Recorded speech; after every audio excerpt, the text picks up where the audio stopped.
حماد حسن صاحب بڑے سینئر صحافی ہیں، پی ٹی وی پر بھی ان کو تجزیہ کار کے طور پر لیا جاتا ہے، اور ریگولر یعنی جو پی ٹی وی کے پینل پر ہیں باقاعدہ کانٹریکٹ پر، یہ ان میں شامل ہیں. تو لہٰذا یہ ایسے نہیں ہے کہ جی وزیر اعتاب. اور پھر خیبر پختونخوا سے تعلق اور خیبر پختونخوا حکومت پر بڑی تنقید کرتے ہیں، خان صاحب کے ناقدین میں ہیں.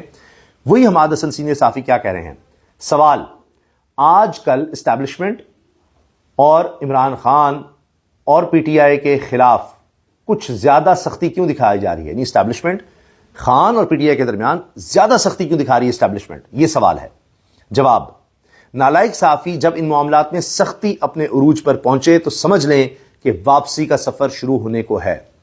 یہ میں نہیں کہہ رہا، یہ تاریخ بھی سمجھ رہے ہیں، صحافی بھی ہیں، دونوں طرف کی خبریں رکھتے ہیں، اسٹیبلشمنٹ کی بھی. میں نے آپ کو بتایا تحریک انصاف خان صاحب کے ناقدین کہہ رہے ہیں کہ ان معاملات میں سختی اپنے عروج پر پہنچے تو سمجھ لیں کہ واپسی کا سفر شروع ہونے کو ہے. اور ہاں، نیشنل ڈائیلاگ کمیٹی جو فواد چودھری اور دیگر ہیں، وہ ایسے تو نہیں آئے، وہ بھی کہتے ہیں ہاں ان کی اجازت بغیر تو آگے بڑھا نہیں جا سکتا.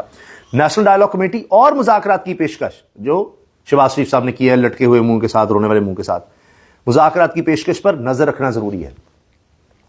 یہاں نیشنل ڈائیلاگ کمیٹی بن گئی، اس کی خبریں سارے چینل چلا رہے ہیں. آپ کو پتہ ہے چینلز بغیر اجازت تو چلا نہیں سکتے، اور سیاسی طور پر تو ان کا کچھ لینا دینا نہیں ہے. اگر دیکھیں فواد چودھری کا کہاں ووٹ بینک ہے، محمود مولوی کا، عمران اسماعیل کا کچھ بھی نہیں، کونسل کا بھی الیکشن نہیں لڑ سکتے. تو انہوں نے نیشنل ڈائیلاگ کمیٹی بنا دی ہے.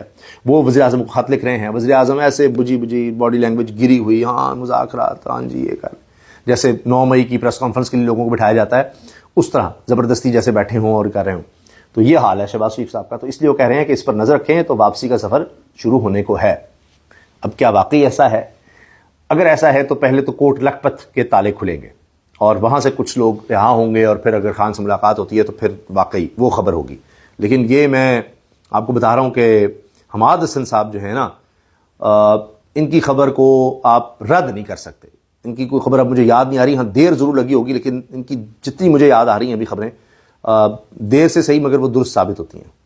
اور بہت سے اور لوگ جو اور طرح کی بات کرتے ہیں کہ دفاع نہیں ہوتی. تو لہٰذا میں تو ان کو مسترد مانتا ہوں، اور وہ کہہ رہے ہیں کہ واپسی کا سفر پہ شروع ہونے کے. لیکن میں اس پہ اپنی چیز ضرور ایڈ کر رہا ہوں کہ اگر ہے ایسا کچھ تو یہ چند چیزیں واضح ہوں گی. یہ بات درست ہے کہ شہباز شریف کا کہنا، نیشنل ڈائیلاگ کمیٹی کا اب اس طرح ایکٹیو ہونا، فواد چودھری ہو ہی نہیں سکتے اس طرح سے ایکٹیو، ان کی کون سنے گا، ان کو دوبارہ آپ اندر ڈال دیں گے ورنہ جیل میں. یہ باتیں اپنی جگہ. مگر پہلا باقاعدہ قدم، پہلی باقاعدہ بڑی خبر وہ یہ ہوگی کہ جی یہ کوٹ لکھپت کے لوگ رہا ہوں اور یہ خان سے ڈائیلاگ میں آئیں. تو پھر دیکھتے ہیں.